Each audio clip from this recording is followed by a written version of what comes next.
Bismillahirrahmanirrahim. Alhamdulillahi rabbil alamin. Allahumma salli wa sallim wa barik ala Muhammad wa ala ali Muhammad. Allahumma anfa'na bima 'allamtana wa 'allimna ma yanfa'una wa zidna ilma wa barik lana fi ilmina warzuqna al-ikhlasa fil qawli wal 'amali kamila wa ilman nafi'an la yunsa wa tawfiqan daima wa sihhatan wa yaqinan wa afiyah.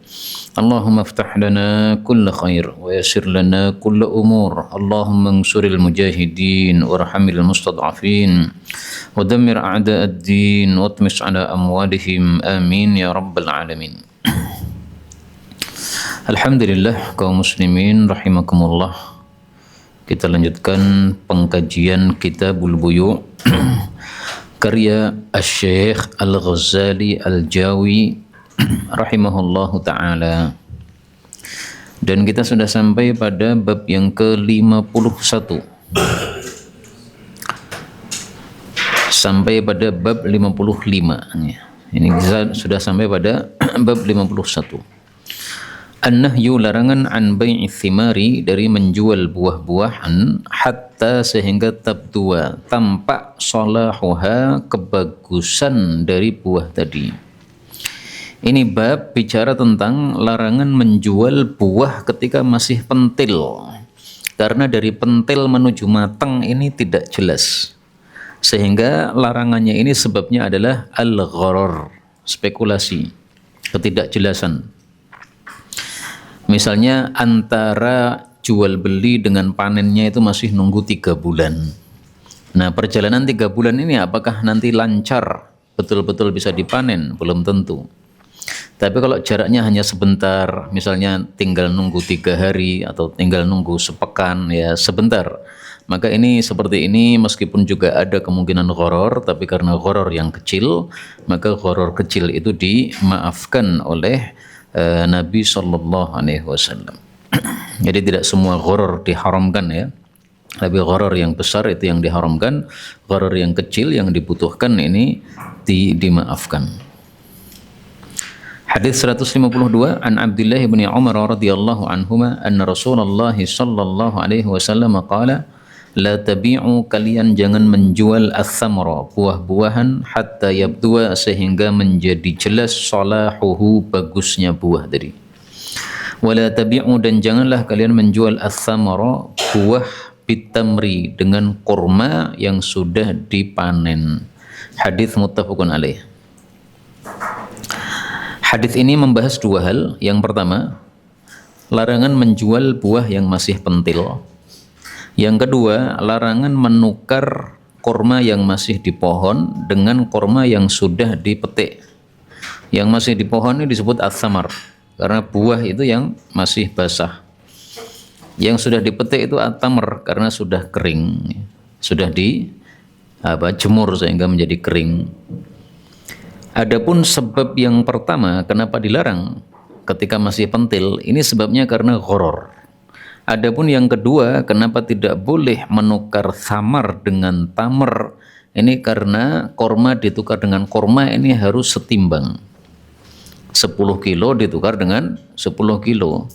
Sementara kalau kita hanya mengira-ngira, ini saya membawa 10 kilo. Kemudian yang di pohon itu dikira-kirakan. Ini yang di pohon kalau dipanen dan dijemur nanti kira-kira 10 kilo. Berarti enggak jelas. Padahal kalau satu jenis ditukar itu harus tamatsul.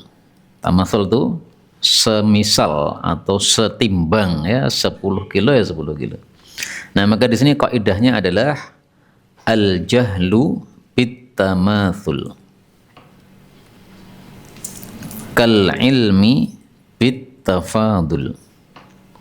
Al jahlu bit tamatsul, ketika kita tidak mengetahui adanya tamatsul, tidak mengetahui adanya kesamaan timbangan, maka hukumnya kal ilmi bit tafadul, seperti kalau kita mengetahui ketidaksamaan. Tidak sama kan nggak boleh. 10 kilo ditukar 5 kilo nggak boleh. Itu namanya tafadul. Nah, ketika kita mengetahui ada tafadul, ada ketidaksamaan, haram.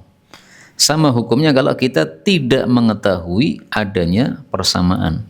seolah-olah mengetahui adanya ketidaksamaan. Al-jahlu bit-tamathul kal ilmi bit-tafadul. Kemudian kata-kata thamar ini sebenarnya artinya adalah buah secara umum, tetapi seringkali orang Arab menyebut kata-kata thamar dengan makna kurma, karena rata-rata buahnya orang Arab adalah kurma. Termasuk di sini, ini as-samar di sini maksudnya kurma yang masih ada di pohon, atau istilahnya adalah kurma rutop.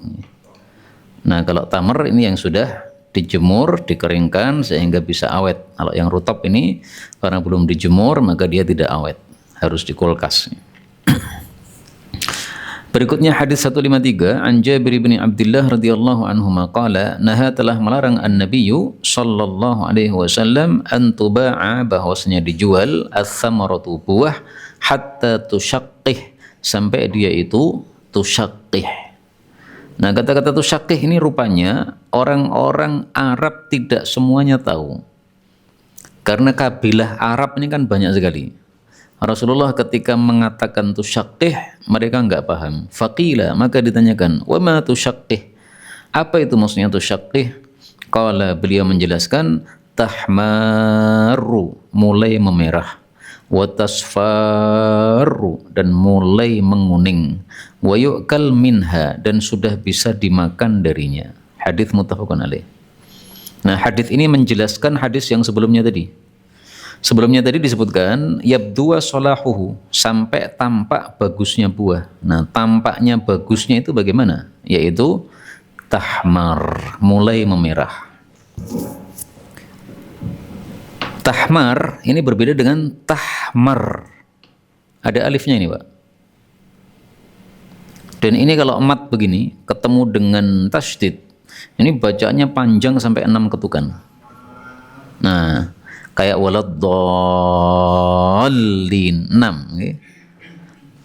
Dan ini kalau ditambahi alif, ini terjemahnya berbeda dengan kalau tanpa alif. Kalau tanpa alif tahmar, memerah. Tapi kalau tahmar, mulai memerah. Jadi ini buah ada merah dikit, nah itu tahmar. Kalau sudah merah semuanya, nah itu tahmar. Nah, maka di sini Nabi sengaja menggunakan istilah yang panjang tahmar, karena tidak harus semuanya itu sudah merah total, itu enggak harus. Dari merah dikit menuju merah total mungkin agak menunggu waktu, ya, mungkin sepekan atau 3 hari. Nah, tapi karena waktu 3 hari atau sepekan ini adalah waktu yang cepat, maka gharar yang ada padanya dimaafkan. Berbeda dengan dari pentil menuju ke mateng, ini lama sekali, sehingga ghararnya sangat tampak. Maka itu yang dilarang oleh Nabi Sallallahu Alaihi Wasallam. Kemudian di sini disebutkan tasfar, wa tasfar. Nah, wawunya di sini, ini wawunya maknanya adalah atau tasfar, mulai menguning. Karena maksudnya Nabi adalah buah-buah yang matangnya dengan merah. Nah, ini mulai bagusnya adalah kalau sudah mulai ada merahnya. Buah-buah yang matangnya dengan kuning, maka mulai bagusnya adalah sudah mulai kuningnya. Misalnya apa Pak yang kuning nih Pak? Jeruk mungkin ya. Nah, kates, mangga, pokoknya yang kuning-kuning ya. Nah, tapi yang merah-merah ya ditunggu kuning nggak akan kuning. Ya, ngijon enggak boleh ya. Bahasa kita nggih, bahasa Jawa nggih, ngijon nggih. Ya, ijon atau apa? Mustamar, berkelanjutan. Ya, beda lagi. Berbeda dengan yang tahmar ini tadi. Taib tasfaru, mulai menguning. Wa yu'kal minha, dan sudah bisa dimakan. Sudah bisa dimakan nih bukan berarti harus sudah matang, bukan, tapi maksudnya mendekati untuk bisa dimakan ya. Jadi misalkan apa namanya kemerampo, nah, itu sudah termasuk dari yu'kal minha. Kemerampo itu kan sudah mendekati matang Pak. Nah, itu sudah boleh, seperti itu boleh kita beli, karena jarak dari kemerampo menuju ke matang ini tidak begitu lama, maka ini dimaafkan. Nabi atau memang sudah ada sejak? Dari sisi bahasa Arab sudah ada. Hanya saja Nabi menggunakan ini untuk menunjukkan bahwa makna yang beliau inginkan adalah tidak harus total merahnya. Sejak dulu sudah ada. Ada kaidahnya juga, Pak. Ziyadatul mabna, ziyadatul makna. Ziyadatul mabna, tambahnya huruf, ziyadatul makna, itu sama dengan bertambahnya makna. Kalau tahmaru, memerah. Tapi kalau tahmaru, ada tambahan huruf alifnya, maka maknanya pun juga bertambah. Mulai memerah, ditambahi mulai. Ini kaidahnya. Sehingga ziyadatul mabna, ziyadatul makna, ini perlu kita ketahui kalau kita ingin memahami kalimat bahasa Arab secara sempurna. Contoh dalam Quran surat Al-Kahfi. Dzalika ta'wilu ma lam tastati, ya kan? Yang ayat 82, dzalika ta'wilu ma lam tasti. Tapi yang sebelumnya itu, sa'unabbi'uka bi ta'wili ma lam tastati alaihi sabra. Maka di awal tastati pakai ta, sementara yang di akhir itu tastik, itu pakai tidak pakai tak. Tastati. Ini yang awal nih. Sa'unabbi'uka bi ta'wili ma lam tastati. Nah, taknya dua. Kalau yang akhir tasti, taknya dihapus. Ini berarti maknanya berbeda. Tastati, sangat tidak mampu. Ada tambahan sangatnya. Kalau tasti, ya tidak mampu aja. Jadi sangatnya dihapuskan. Kenapa di awal beliau mengatakan tastati? Karena belum dikasih tahu jawabannya. Saya akan melakukan sesuatu, kamu jangan tanya.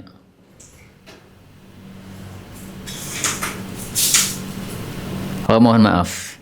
Kebalik berarti ya. Karena ini yang terakhir. Hadza firaqu baini wa bainik. Pisah ya. Sa'unabbi'uka bi ta'wili ma lam tastati' alaihi sabra. Saya akan beritahu kamu. Ya benar, ini yang pertama benar ini.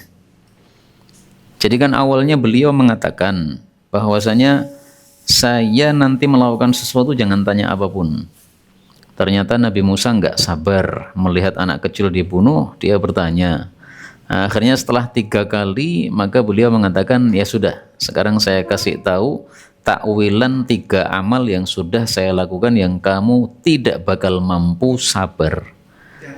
Ini yang pertama, tidak bakal mampu kamu sabar karena belum diberi jawaban. Tapi setelah dikasih jawaban, nah, 1 begini, 2 gini, 3 ini. Nah, kemudian sebelum pisah, beliau mengatakan dzalika ta'wilu ma lam tasti' alaihi sabra. Ini takwilannya yang menyebabkan kamu tidak sabar, tasti. Ya.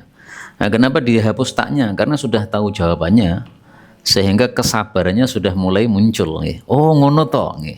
Nah, maka kemudian taknya dihapus 1. Ya. Contoh yang lain, karena ini tadi contohnya saya bulat ngomongnya. Sekarang jangan yang bulat. Ya. Ada lagi di dalam surat Thaha. Dalam surat Thaha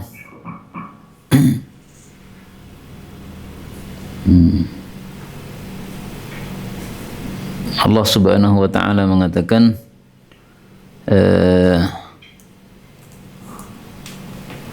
bagian terakhir dari surat Thaha ya.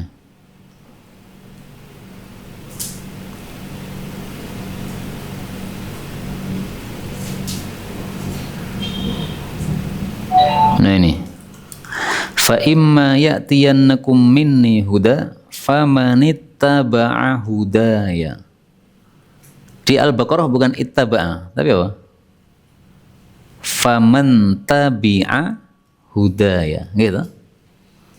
Ini Al-Baqarah, tabi'a hudaya, mengikuti petunjuk saya. Terus di surat Thaha tambahi alif, ittaba'a hudaya, tambahi alif sama tasydid. Sama artinya mengikuti petunjukku. Nah, kenapa yang di surat Thaha ditambahi alif sama ta? Ittaba. Karena petunjuknya Allah setelah surat Baqarah sampai surat Thaha ini bertambah terus. Sudah dikasih petunjuk surat Ali Imran disuruh ngamalkan, An-Nisa suruh ngamalkan, Maidah ngamalkan. Jadi tumpuk-tumpuk Pak perintahnya ini. Nah, karena tumpuk-tumpuk ya ittaba'a. Kalau pas di Al-Baqarah baru sedikit perintahnya, nah, maka cukup tabi'ah, mengikuti. Nah, maka itulah makna dari kaidah tersebut, ziyadatul mabna, ziyadatul makna. Tapi sebabnya bulan mana? Kenapa?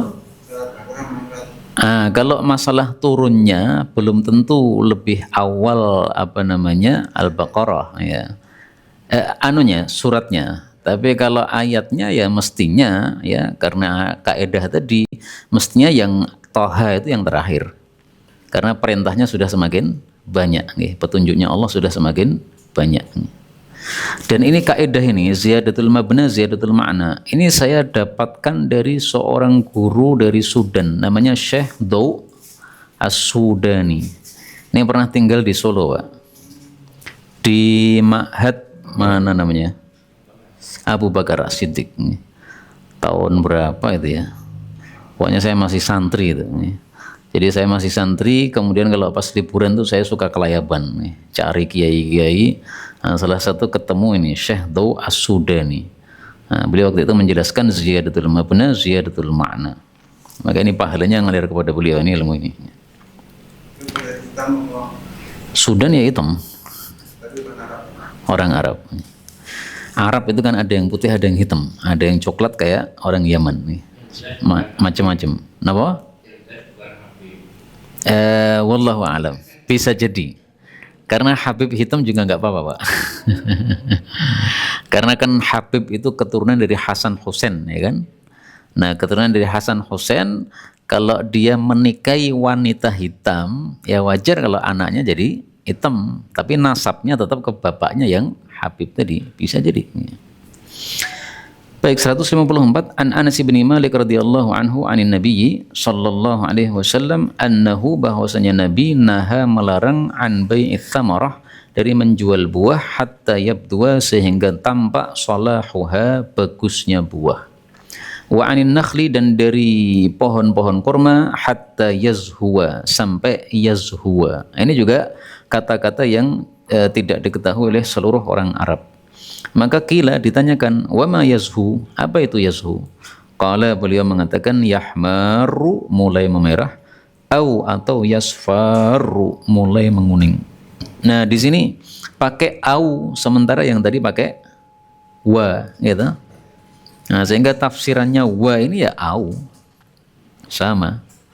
Makanya salah satu cara mengetahui ini wawunya artinya dan atau yaitu salah satunya melihat hadis yang lain.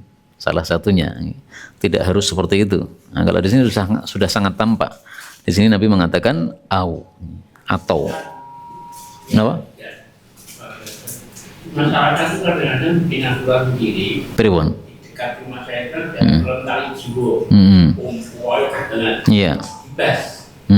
Ternyata separuh itu saya diambil. Tapi yang separuh masih penting. Saya titip 3 bulan. Saya kan dua. Bagaimana Ustaz? Satu pohon atau beberapa pohon? Satu pohon. Oh begitu. Separuh, tapi betulnya 3 bulan lagi saya titip ya. Mestinya nggak boleh yang pentil itu. Jadi yang dipanen ya hari itu yang boleh. Adapun yang pentil maka kena hukum hatta yabdu salahuha. Alasannya 3 bulan lagi itu untuk orang-orang yang juga. Wallahu alam. Ya. Ya, secara hukum tidak boleh karena memang dilarang oleh Nabi sallallahu alaihi wasallam. Adapun kalau sebagiannya sudah matang, sebagiannya menjelang matang, tidak sama tapi mendekati, maka menurut para ulama dianggap sama, yaitu at-tabi'u tabi', yang lainnya mengikuti. Jadi tidak harus semuanya matang sama karena mungkin tidak bisa seperti itu nih. Tapi sebagiannya ada yang kurang sempurna, sebagiannya sudah agak matang begitu. Tapi kalau maksudnya yang ditanyakan tadi adalah 2 kali panen, Nah, panen yang kedua berarti masih pentil sudah dibeli, ini tidak boleh karena ada kemungkinan gharar tadi, spekulasi. Tapi anggapan kalau kita anggap ini malah kabeh. Ya nggak benar karena ada kemungkinan tadi gorornya tersebut. Wallahu a'lam. Meskipun saling ridho, tapi kalau dilarang oleh syariat tidak boleh. Seperti riba itu saling ridho loh Pak. Jangan-jangan zina juga saling ridho. Ya, laki perempuan aku podo senenge, saling ridho berarti halal, enak banget kalau begitu. Haram ya tetap haram. Kemudian kata-kata wawu yang bermakna au ini juga kita temukan dalam Quran. Salah satu cara mengetahuinya adalah kalau itu bilangan, maka ketika tidak ada penjumlahan berarti itu atau. Mathna wa thulatha wa ruba'. Ini tidak mungkin 2 plus 3 plus 4, ini nggak mungkin. 2 atau 3 atau 4. Karena dalam bahasa Arab kalau penjumlahan itu pasti disebutkan jumlah akhir. Sehingga kalau ini adalah penjumlahan, ini pasti mestinya ada kata-kata 9 di akhir sini. Ini nggak ada kata-kata 9. Dan itu kita temukan dalam Al-Quran 2 tempat penjumlahan itu. Surat Al-A'raf ayat 142. Wa wa'adna Musa 30 lailah, 30 malam. Wa atmamnaha bi'ashrin, kami tambah 10. Fatamma miqatu rabbih 40 lailah, totalnya 40. Dan ini sudah pernah kita sampaikan, diulang-ulang supaya hafal terus ini. Kemudian yang kedua, kalam Allah Subhanahu wa taala tentang apa? Orang yang haji tamattu', surat Al-Baqarah ayat 196.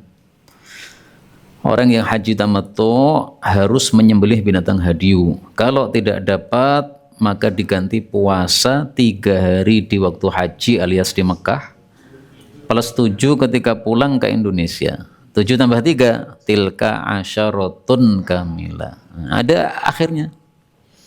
Sehingga kalau mathna wa thulatha wa ruba' ini diartikan penjumlahan, tidak benar. Oh, enggak ada akhirnya kok.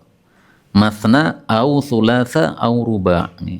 Ini orang yang mengartikan seperti itu punya dasar, kata mereka, ini sesuai praktek Nabi, istrinya 9. 2 plus 3, 5 plus 4, 9. Ini ngawur itu. Karena Nabi menikahi 9 itu atas izin Allah Subhanahu wa ta'ala, khalisatan laka, ya, khusus bagi Nabi sallallahu alaihi wasallam. Berikutnya 155, an Amrata binti Abdurrahmani anna Rasulullah sallallahu alaihi wasallam naha, melarang, an bai'i thimari, dari menjual buah-buahan, hatta tanjua, sehingga dia selamat, minal ahati, dari kerusakan. Rawahu Malikun, diriwayatkan oleh Imam Malik, dan ini saya tambahi dalam kurung ini, tambahan dari saya. Wa qala, dan berkata Imam Malik, wa bai'u thimari, menjual buah, qabla ayyabtu wa salahuha, sebelum tampak bagusnya, itu min bai'il gharar, termasuk jual beli spekulasi. Nah, di sini Imam Malik menjelaskan ilatnya. Dan ilat jual beli yang haram itu mayoritasnya 3. Yang pertama gharar, yang kedua riba, yang ketiga zalim. Jadi hampir semua larangan jual beli itu ngerucutnya ketiga ini.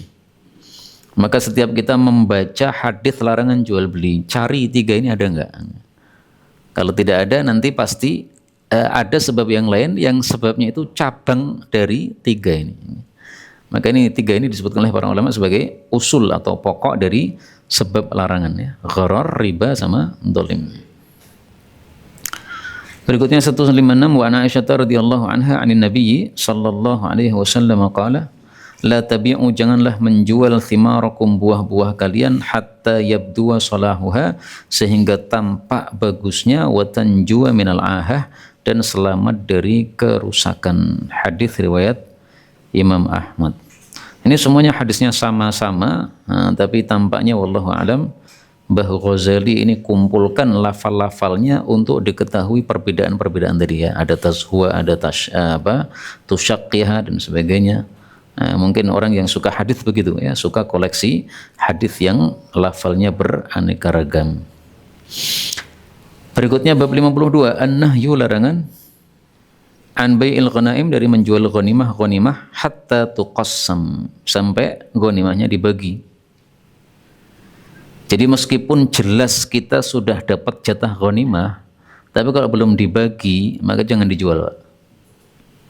Misalnya perang, jelas menang berarti dapat ghanimah, tapi baginya besok. Nah, itu tidak boleh hari ini langsung kita jual. Kenapa? Karena belum tentu bagian kita sesuai apa yang kita bayangkan. Kita menghitung sendiri misalnya, ini ontanya jumlahnya 100. Kira-kira ini hitungannya setiap kita satu orang dapat 5 kira-kira. Nah, kira-kira kan bisa benar bisa salah. Nah, sehingga tidak boleh dijual sampai dibagi dalam rangka supaya tidak terjadi gharar atau spekulasi tadi. 157. Ghanimah perang.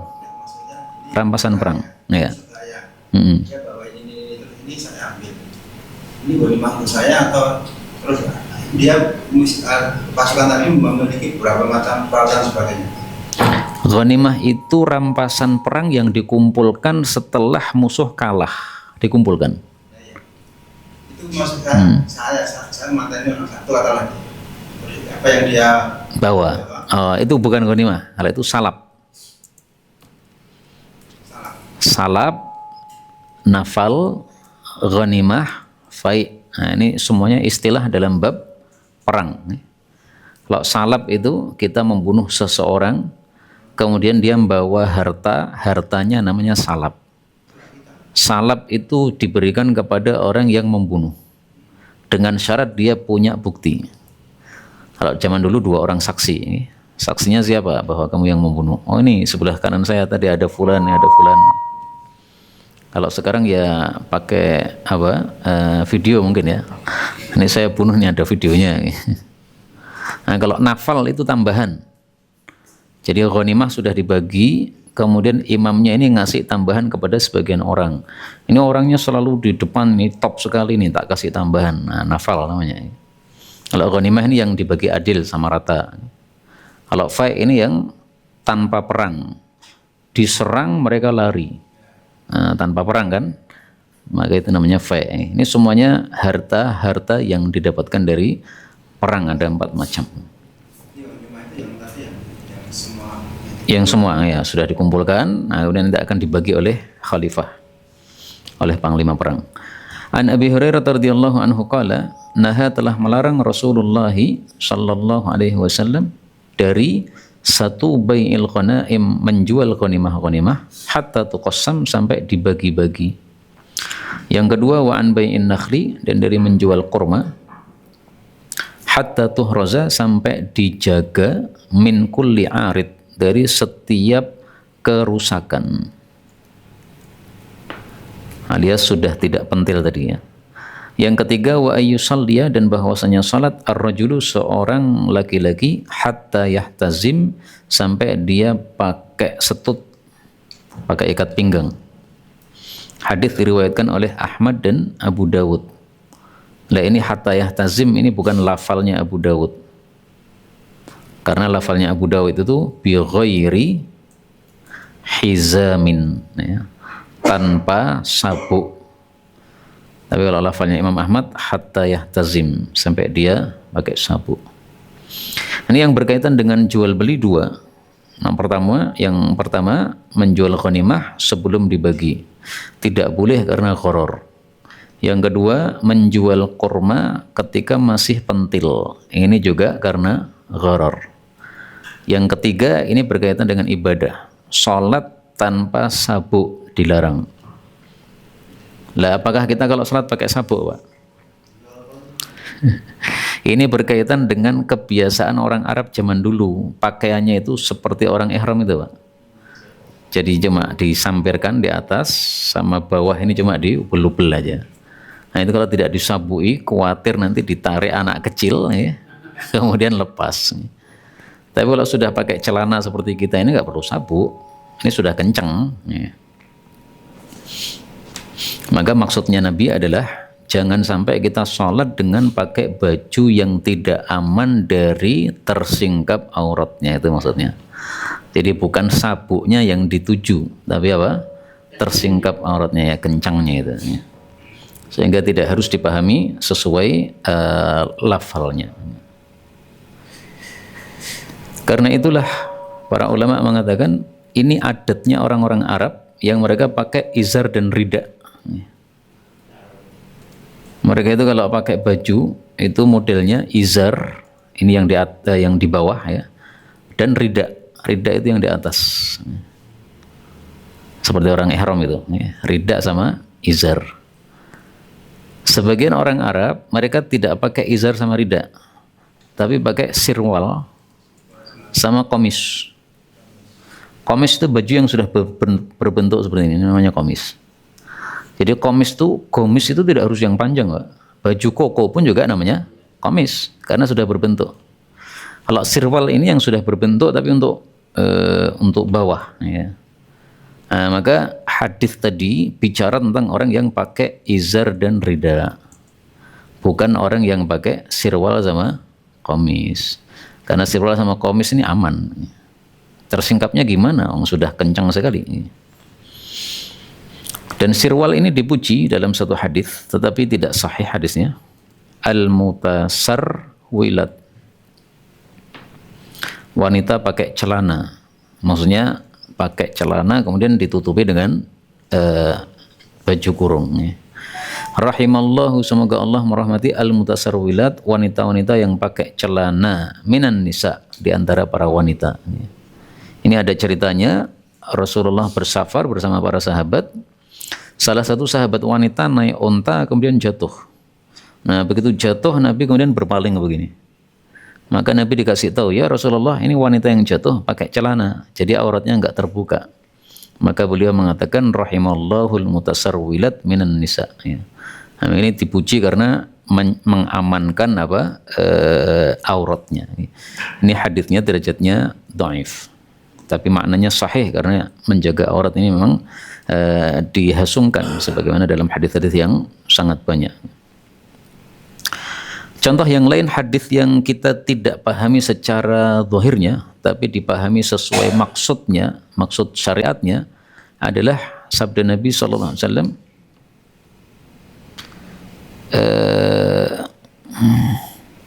Rasulullah melarang kita tidur dalam keadaan kaki di atas kaki.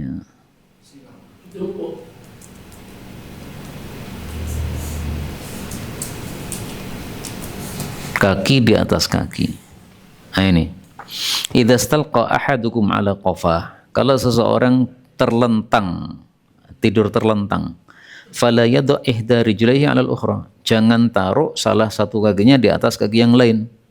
Ini tidak dipahami oleh para ulama sesuai zahirnya. Jadi bukan berarti kalau tidur terlentang nggak boleh kaki di atas kaki secara mutlak, nggak begitu. Ini dipahami kondisi yang menyebabkan auratnya terbuka. Misalnya kakinya ditekuk begini, Pak. Nah, jegang, kemudian kakinya ini naik, sementara hanya pakai sarung tok, ya, akhirnya kebuka. Tapi kalau pakai celana begini, kaki di atas kaki malah tambah rapat gitu. Tambah rapat auratnya nggak kelihatan. Itu pemahaman para ulama, nah, sehingga memahami hadis harus mengetahui maqasid syariahnya atau tujuan syariatnya. Ini hadis riwayat Tirmidzi sahih juga. Berikutnya bab 53, an-nahyu, larangan, an bai'i, dari menjual subrati tamrin, setumpuk kurma. Monggo. Untuk ghanimah itu kan balik ke sana ya. Ya. Itu tidak selama harus dibagi ya. Puasa harus dibagi. Sama nanti mau dibagi ya. Sama lima kan dia bersiap untuk itu bicara ke orang-orang yang disebutkan dalam Quran. Wa'lamu annama ghanimtum min syai'in fa anna lillahi khumusah. Ketahuilah bahwasanya apapun yang kalian dapatkan ghanimah dari segala sesuatu apapun, maka seperlimanya untuk Allah, Rasul, kerabat Nabi, yatim, miskin, ibnu sabil. Artinya 4/5 untuk kamu. Tapi kemudian Sayyidina Umar ketika futuh sudah banyak terjadi di mana-mana, beliau kemudian bersikap lain. Ada perang, kemudian dapat ghanimah tanah, itu tidak dibagi, tapi masukkan di Baitul Mal. Nah, itu fikihnya bagaimana? Perlahan-lahan ya. Fikihnya kita ikuti fikihnya para ulama saja. Ada di dalam Sahih Bukhari.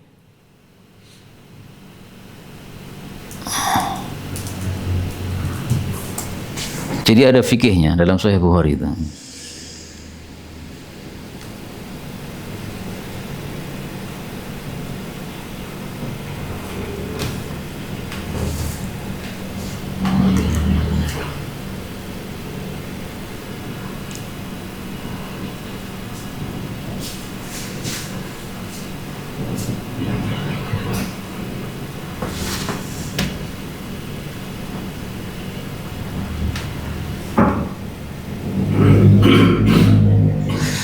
Ini babnya babul ghanimah liman syahida. Ghanimah bagi orang yang mengikuti perang. Nah, tapi di sini ada lagi. Babu ma jaa fi hukmi ardi Khaybar. Bab tentang hukum tanah Khaybar. Sayyidina Umar mengatakan, laula akhirul muslimin, kalau bukan karena kasihan kepada umat Islam yang akhir, ma futihat qaryatan illa qasamtuha, tidak akan terkalahkan suatu desanya orang kafir kecuali saya bagi-bagi untuk pasukan perang sebagaimana dibagi oleh Rasulullah SAW bagi orang-orang yang perang Khaybar.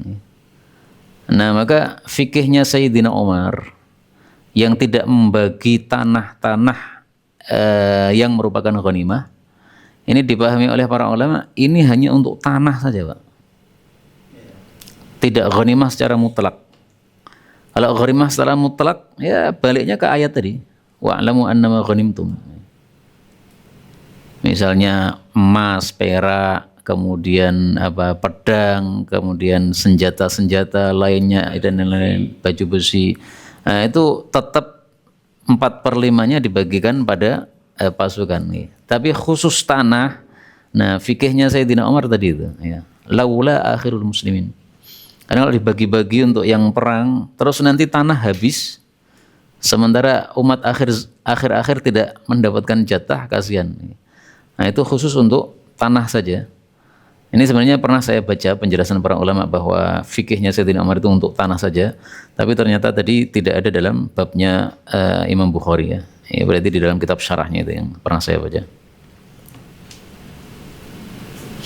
Demikian, Pak, sehingga tidak diumumkan, ya. Dan memang harus dibedakan antara tanah dengan harta yang lain. Itu memang sesuatu yang berbeda.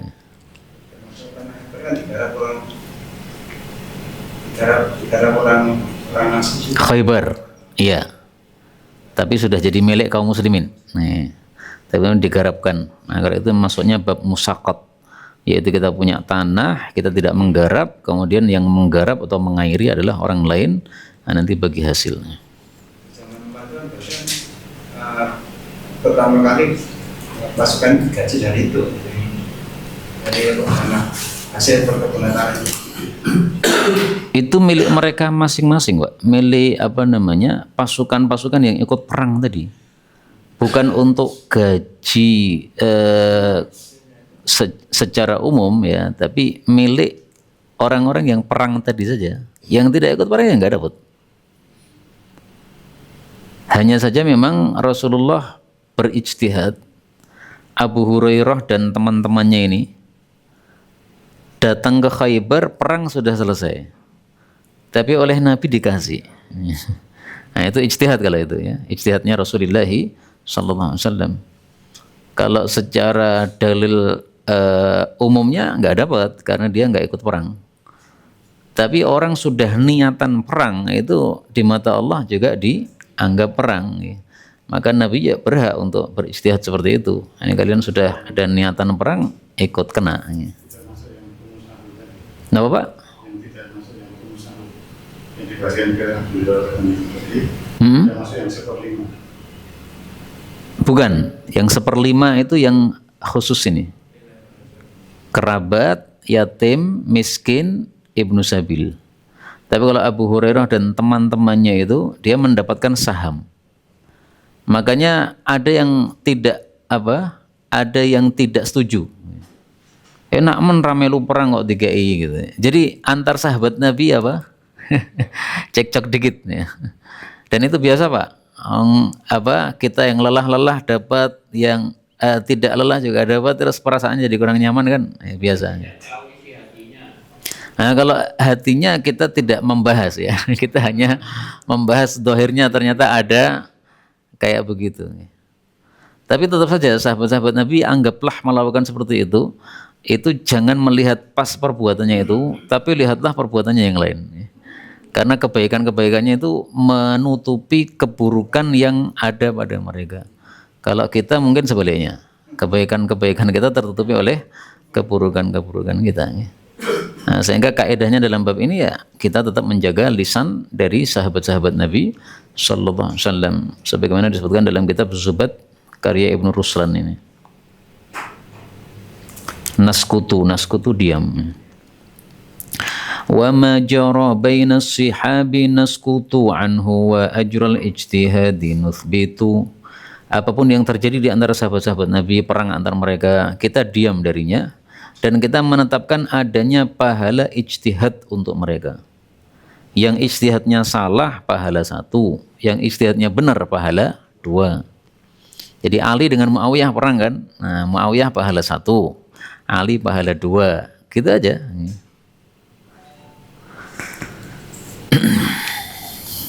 Berikutnya bab 53, bab larangan dari menjual setumpuk kurma wa ta'amin dan setumpuk makanan la yu'lamu yang tidak diketahui makiluha takarannya.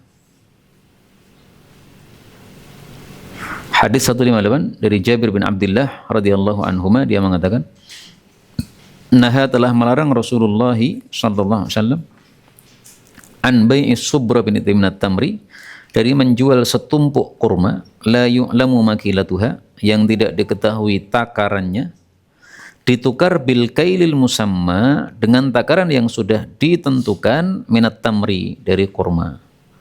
Nah, jadi yang dilarang itu bukan mutlaknya ya. Tapi kalau kurma ditukar dengan kurma, satunya diketahui berapa kilo, satunya tidak diketahui, ini yang dilarang.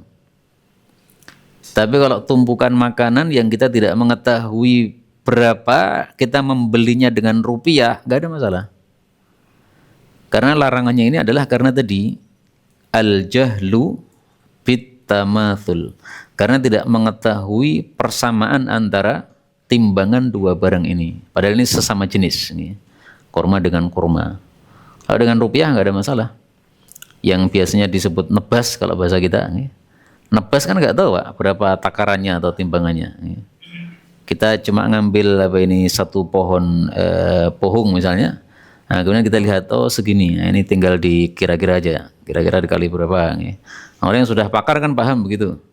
Nah, sehingga dia menghitung bisa jadi benar, bisa jadi meleset, itu dimaafkan karena istilahnya adalah gharar yang kecil. Jadi gharar yang kecil oleh para ulama dianggap boleh karena Rasulullah SAW mengizinkan seperti itu dan karena dibutuhkan manusia. Jadi sebab kebolehannya itu 2. 1 karena ghararnya kecil. Yang kedua karena dibutuhkan manusia. Orang nebas itu memang dibutuhkan seperti itu. Sehingga dia bisa mendapatkan barang yang banyak dengan harga yang lebih murah seperti itu. Maka ini babnya, kalau kita tidak membaca hadisnya jadi salah paham nanti. Larangan menjual kurma setumpuk yang tidak diketahui takarannya. Ini maksudnya adalah bil kailil musamma, kalau ditukar dengan sejenis yang sudah diketahui takarannya. Berikutnya al-babul rabi' wal khamsun, bab 54, an-nahyu an bai'il muttar, larangan dari berjual beli dengan orang yang terpaksa. Saya sakit, butuh duit, nggak ada duit, terpaksa saya jual motor saya 10 juta jadi 5 juta Pak. Karena kalau 10 juta nggak ada yang beli-beli, supaya segera dapat uang 5 juta. Nah gimana, panjenengan beli atau tidak? Panjenengan beli, senang panjenengan, wah murah, mang yuto. Nah di sini ada larangan, an-nahyi, larangan. Nah tapi larangannya bagaimana? Apakah haram ataukah makruh? Mari kita bahas. 159 dari Ali bin Abi Thalib radhiyallahu anhu, dia mengatakan, ini bukan sabda Nabi berarti, tapi perkataan Ali, saya akan datang ala nasi, kepada para manusia, zamanun, suatu masa, adudun, yang menggigit. Maksudnya adalah ya'addu, menggigit, al-musir, orang yang kaya, ala ma fi yadaihi, terhadap apa yang ada pada kedua tangannya. Maksudnya dia pelit terhadap barang yang ada di tangan dia. Mestinya bisa dilepas, tapi tidak dilepas. Dia pelit, tidak mau membantu orang yang membutuhkan. Sehingga muncul orang-orang yang terpaksa tadi. Seandainya orang-orang kaya tidak pelit, tidak akan ada orang yang terpaksa tadi. Misalnya tetangganya sakit, nggak punya duit, udah tetangganya yang kaya langsung ngelongke, sehingga yang sakit tadi tidak perlu jual barang-barang. Walam yu'mar bidzalik, padahal dia tidak disuruh untuk pelit tersebut. Justru Allah sebaliknya, qala Allah Ta'ala, Allah mengatakan, wala tansawu, dan janganlah kalian lupa dan janganlah kalian melupakan al-fadla, berbuat kelebihan, bainakum, di antara kalian. Berbuat kelebihan maksudnya berbuat baik kepada sesama kalian. Jadi jangan melupakan diri dari melakukan fadl, melakukan kelebihan atau perbuatan baik di antara sesama manusia. Ini tafsiran dari Ali ya, bahwa maknanya seperti itu, wala tangsawul fadla bainakum, karena ada tafsiran yang lain. Wala tangsawu, jangan melupakan al fadla bainakum, kelebihan orang yang sudah berbuat baik kepada kita. Suami berbuat baik sama istri, istri berbuat baik sama suami, itu saling mengingat itu. Sehingga tidak kalau marah tidak langsung mengatakan talak dan sebagainya, karena mengetahui adanya kebaikan di antara mereka.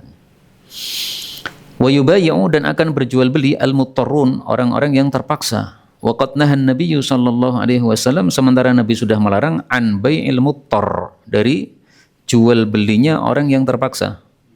Wa bai'il gharar, dan jual beli spekulasi. Wa bai'ith thamarah, dan menjual buah, qabla an tudrik, sebelum dia matang. Ini nomor 2 dan 3 sudah kita bahas tadi ya. Nah, tinggal yang bai'il muttar ini, menjualnya orang yang terpaksa. Ini oleh para ulama dibagi 2 Pak. Yang pertama, muttar dengan arti mukroh. Mukroh, dipaksa. Kalau dipaksa, ini hukumnya adalah haram. Dan ini jual belinya fasid. Fasid itu rusak, rusak itu tidak sah. Misalnya, sambil menodongkan pistol kemudian mengatakan, kamu harus jual kepada saya, kalau tidak mati. Nah, terpaksa menjual. Hatinya tidak rela sebenarnya. Saya sebenarnya tidak mau menjual, tapi gimana lagi? Nah, karena dipaksa, ya akhirnya dia nggak punya. Ya seperti yang barusan ramai itu Pak, tanah yang dijual paksa itu atau dibeli paksa itu ya, untuk dibuat apa itu, tambak dan sebagainya itu. Nah, dijual paksa, dibeli paksa karena mereka rakyat jelata, nggak punya tenaga, nggak punya kekuatan, akhirnya terpaksa. Mau gimana? Orang sudah diuruk oleh orang-orang kaya itu, konglomerat itu. Ini haram dan fasid. Fasid alias tidak sah. Tidak sah berarti harus dikembalikan. Yang kedua, muttar dalam artian bukan mukroh, tapi dia itu adalah syiddatu aish, kondisi kehidupan yang susah. Misalnya tadi ya, sakit, butuh obat, tapi nggak punya duit. Nah ini syiddatu aish, dia sendiri yang terpaksa, nggak ada yang memaksa. Nah di sini hukumnya tidak sampai kepada haram, tapi hanya makruh. Hanya makruh saja. Makruh yang beli. Supaya tidak makruh gimana? Supaya tidak makruh, berikan kesempatan kepada orang yang terpaksa tadi untuk bisa mendapatkan kembali barangnya. Ini saya mau bayar utang nih. Berapa utangnya? 8 juta. Saya butuh jual motor saya ini. Dijual berapa? 5 juta. Padahal mestinya motornya 8 juta. Nah, kita senang aja dapat 5 juta. Tapi dia kan mau bayar utang, Pak. Dan dia terpaksa, ya. Ini kalau saya sudah jatuh tempo nggak bisa bayar, nih bahaya ini. Nah, maka kita kasih kesempatan. Ya sudah, ini saya beli 5 juta. Tapi nanti kalau antum masih butuh lagi dan ada uang 5 juta, silahkan diambil lagi, nggak apa-apa. Nah, 1.001 itu, Pak, ya. Tapi itulah yang dihasungkan oleh para ulama supaya tidak makruh. Itu yang pertama, ya. Kasih kesempatan. Yang kedua, supaya tidak makruh, beli dengan harga yang normal. Nah, ya. Biasanya berapa ini, Pak? 8 juta. Ya sudah, nggak usah 5 juta, ini 8 juta. Wah, senang banget ya. Nah, itu supaya tidak makruh. Iya. Tapi seandainya kita mengambil kesempatan dalam kesempitan, ya tidak haram. Tidak haram karena hanya makruh saja. Ya. Jadi istilahnya ini babnya bab adab, babul adab. Kalau yang ini tadi, ini halal haram, Pak. Haram fasid. Kalau yang ini makruh sah. Maksudnya bab adab. Nah, sehingga larangan di sini, ini yang menjelaskan para ulama. Naha di sini, ya, Nabi melarang ini ditafsir oleh para ulama seperti itu. Salah satu penjelasan yang antum bisa baca, kitab Nihayah namanya. Nihayah ini satu kitab yang bicara tentang makna dari lafal-lafal hadis Nabi SAW. Nah, nanti dicari pada huruf muttor ini, ya, pada huruf dot. Apa yang dimaksud al-muttor? Nah, oleh penulis kitab Nihayah dibagi dua tadi. Muttor dipaksa atau muttor terpaksa. Nih, terpaksa berarti dirinya sendiri, tidak ada yang memaksa. Ada yang makruh. Dan itu pernah saya diberitahu tetangganya istri saya di Jawa Timur itu sakit dan sudah tidak punya penghasilan lagi. Akhirnya mobil yang mestinya itu harganya 25 juta itu dijual 10 juta, Pak. Karena dia butuh obat. Dan anaknya cewek semua, nggak menghasilkan. Akhirnya dia butuh obat, jual mobilnya 10 juta, kemudian setelah berobat obatnya habis, uangnya habis, wafat. Jadi nggak meninggalkan apa mobil lagi. Nah, saya ketika mendengar, wah janian tak tuku seneng ya. Dari sisi hati seneng, tapi dari sisi kemanusiaan kasihan, karena dia terpaksa. Nah, maka usulan para ulama tadi, silahkan dibeli nggak apa-apa. Tetap kita beli itu membantu loh, Pak. Dia butuh duit kan. Nah, tapi kita kasih kesempatan. Pak, ini harganya 25, kantum jual 10 karena butuh. Nggak apa-apa saya bantu. Tapi nanti kalau butuh lagi silahkan beli lagi. Nah, kita masih ada memberikan kesempatan. Nah, seperti itu menjadi tidak makruh lagi. Bukan maklar. Jual beli yang sesungguhnya. Dan semuanya diuntungkan itu. Yang butuh duit segera dapat duit, dan kita juga diuntungkan karena dapat murah. Dan kita masih ngasih kesempatan, dia diuntungkan karena bisa kembali, dan kita diuntungkan karena dapat pahala. Nggak ada rugi sama sekali sebenarnya. Usulan yang dari para ulama ini. Pribon? Misalkan tadi beli 10, punya uang, ya bolehnya boleh, karena jual belinya tadi sudah sah. Cuma yang diusulkan oleh para ulama itu dijual dengan harga yang pertama. Pertama tadi berapa? 10. Ya 10. Karena tujuannya memang untuk apa? Membantu. Nah, seandainya kita jual, ya saya mbadi sak yuta, Pak. Nah, masih untung kan dia? 11 juta yang semestinya 25 juta, ya kita mbadi 1 juta. Nah, enggak ada masalah insyaallah. Enggak, karena jual belinya sudah sah. Baik, terakhir karena sekalian tinggal satu hadis kita selesaikan. Bab 55, an-nahyu larangan an bai'il mujazafah, dari menjual mujazafah itu apa tadi? Nebas fi mahalli syira'i, pada tempat kita membeli. An Ibnu Umar radhiyallahu anhu maqala, raaitu, saya melihat, alladzina yashtaruna at-ta'am, orang-orang yang membeli makanan mujazafatan, secara tebasan atau tidak diketahui takarannya. Yudrabuna, mereka dipukul, ala ahdi Rasulillah sallallahu alaihi wasallam, di masa Nabi, ayyabi'uhu, supaya mereka tidak menjualnya, Ini asalnya alla, ya, lanya dihapus.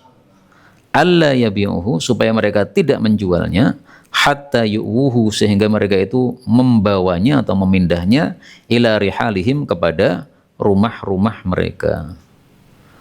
Jadi kita membeli secara tebasan di satu tempat, jangan dijual di tempat itu. Bawa dulu barangnya ke tempat lain, atau ke rumah kita, atau ke toko kita, nah baru dijual di rumah kita. Ini sebabnya apa ini? Riba tidak, kemudian goror juga tidak, dolim juga tidak, toh Pak. Ini menurut para ulama supaya tidak terjadi percekcokan. Karena kalau kita membeli misalnya Rp1.000 Pak, kemudian kita jual 5.000, ini penjual pertama mungkin getun loh Pak. Gitu. Supaya apa namanya tidak terjadi percekcokan intinya. Nah percekcokan itu masuknya dari 3 ini ya kedoliman. Karena kalau cekcok tuh biasanya nanti pasti akan muncul kedoliman. Maka kalau tidak kembali ke 3 ini pasti cabang dari 3 ini. Percekcokan termasuk cabang dari kedoliman. Dan yudrobun, dipukul ini maksudnya dipukul untuk untuk ta'dzib, untuk mendidik, atau istilahnya itu adalah pukulan ta'zir.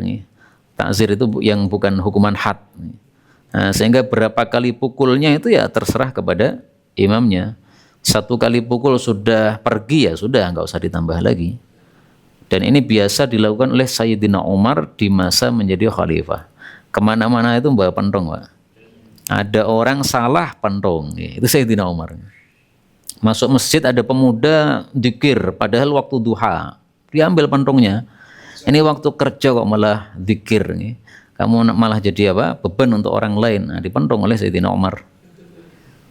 Melihat anaknya lauknya 2 Pak, ambil pentongnya. Mangan kok lauk loro. Ini kalau masa kita Sayyidina Umar masih ada bendol semua kita ini.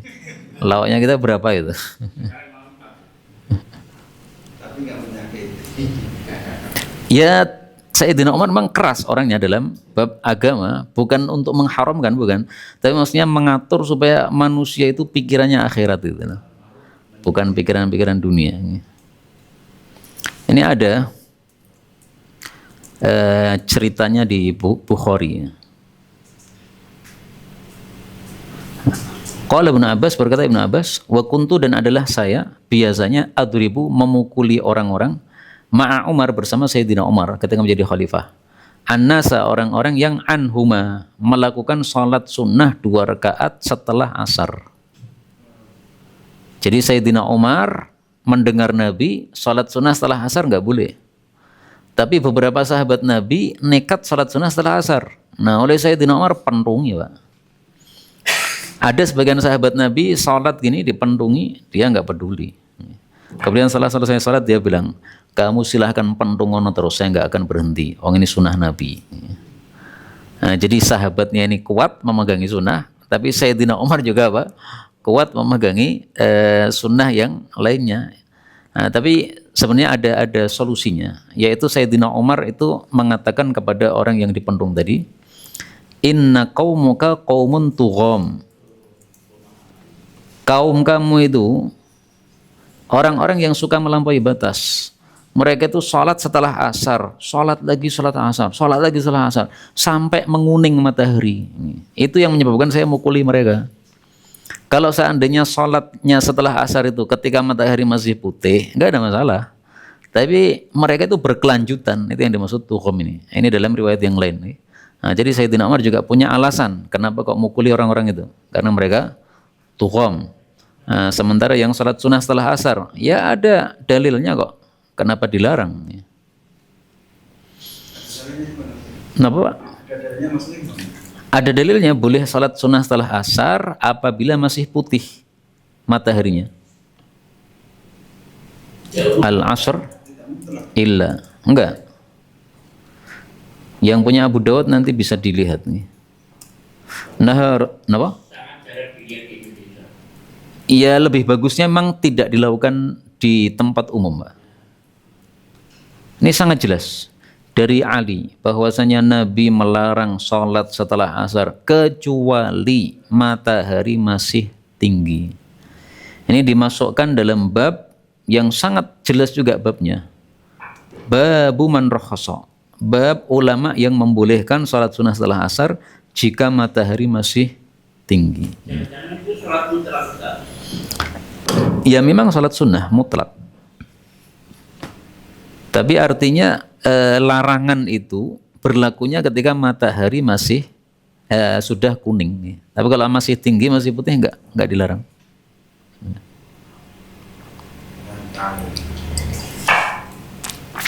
Alhamdulillah sudah selesai Pak kitabnya dan sudah pas 1 jam. Wallahu a'lam bishawab. Alhamdulillahirabbil alamin. Monggo silakan. Enggak apa-apa. Tentang jalan untuk orang dan jalan makin orang betapa itu. Iya. Hadisnya, derajatnya diperselisihkan ulama. Ada yang mengatakan hadisnya sahih, ada yang mengatakan hadisnya dhaif. Ini lafalnya.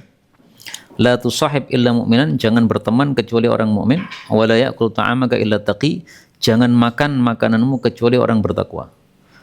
Abu Dawud, Ibnu Hibban mensahihkan, Hakim mensahihkan, Syekh Albani menghasankan.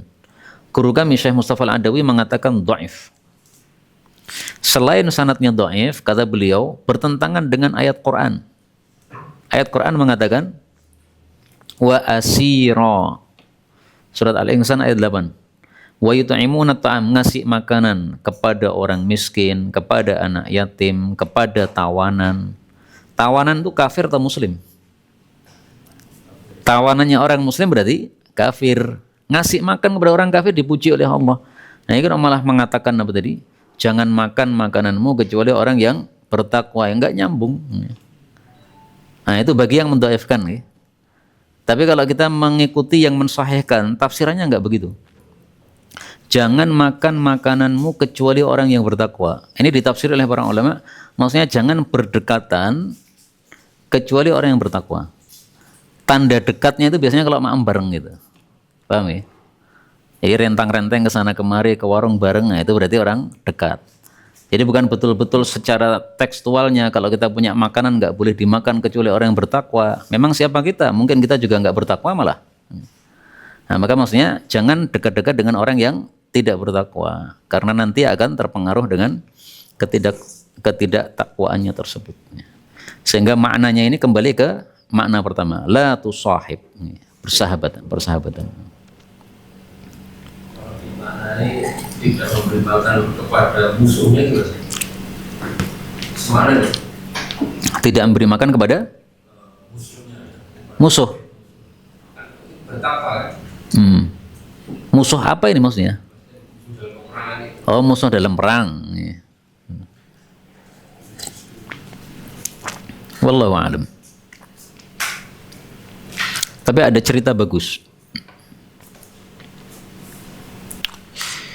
Di Mekah waktu itu diserang.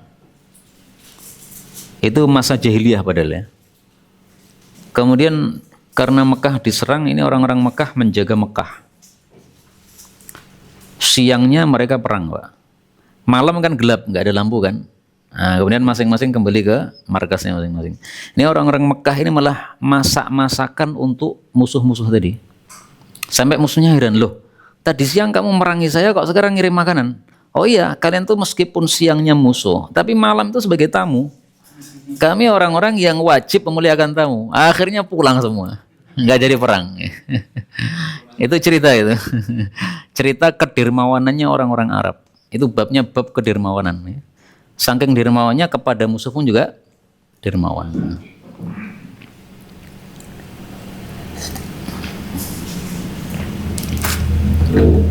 Pengalaman masih banyak bingung gitu secara umum saja.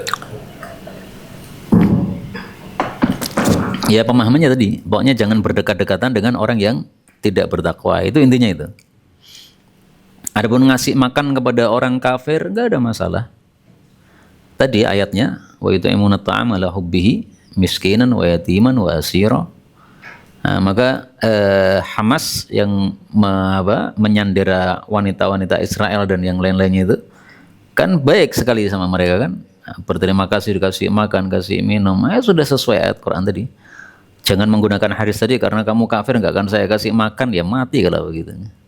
Namanya manusia perlu makan. Allah a'lam. Dikatakan bodoh orang itu.